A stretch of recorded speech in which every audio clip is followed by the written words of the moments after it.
एक समय की बात है, पहाड़ियों के बीच एक छोटा सा सुंदर गांव था, अनंतपुर। यह गांव शांत, हराभरा और बहुत प्यारा था, लेकिन इसकी सबसे खास बात थी, गांव के बीचों बीच खड़ा एक बहुत पुराना, बहुत ऊंचा और रहस्यमय पेड़। गांव वाले उसे कंकु वृक्ष कहते थे। कंकु वृक्ष के बारे में कई कहानियां थीं।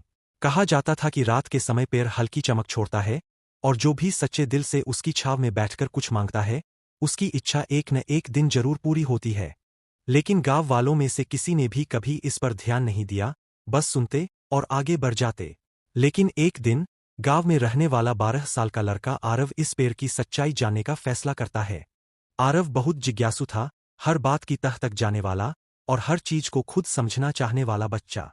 एक रात, जब पूरा गांव सो चुका था, आरव चुपके से अपनी टॉर्च और पानी की बोतल लेकर पेड़ के पास गया। उसने देखा कि पेड़ सच में हल्की नीली रोशनी छोड़ रहा है, जैसे कोई चांदी की परत उस पर चढ़ी हो।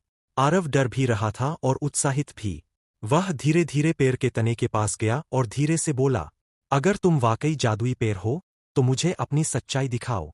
अचानक पेड़ की शाखाओं से ठंडी हवा चली, और एक चमकदार पत्तियां नीचे गिरीं।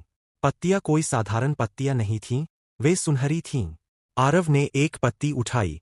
जैसे ही उसने पत्ती को छुआ, उसके सामने सुनहरी धुंध बनी और उसमें से एक छोटा सा, चमकदार जीव निकल आया। वह था वृक्ष संरक्षक। मैं कंकु वृक्ष का रक्षक हूं, उसने कहा। इस पेड़ में जादू है, लेकिन इस जादू का असली उपयोग केवल वही कर सकता है, जिसका दिल साफ हो। आरव ने कांपती आवाज में पूछा, क्या मैं इससे एक इच्छा मांग सकता हूं? रक्षक मुस्कुराया, हाँ, लेकिन केवल एक, और वह भी ऐसी जो किसी का भला करे। आरव बहुत देर सोचता रहा। वह खिलौने मांग सकता था, पैसे मांग सकता था, स्कूल टॉप करने की इच्छा भी कर सकता था, लेकिन उसने जो चाहा, उससे रक्षक भी खुश होकर चमक उठा। आरव ने कहा, हमारे गांव में बरसों से बारिश नहीं हो रही, सब परेशान है। मेरी इच्छा है कि हमारे गांव में बारिश हो जाए ताकि सब खुश हो जाए। रक्षक ने अपनी चमकदार छड़ी उठाई और पेड़ की जड़ में टच किया। पेड़ की रोशनी आसमान तक जाने लगी। पहले बादल घिर आए।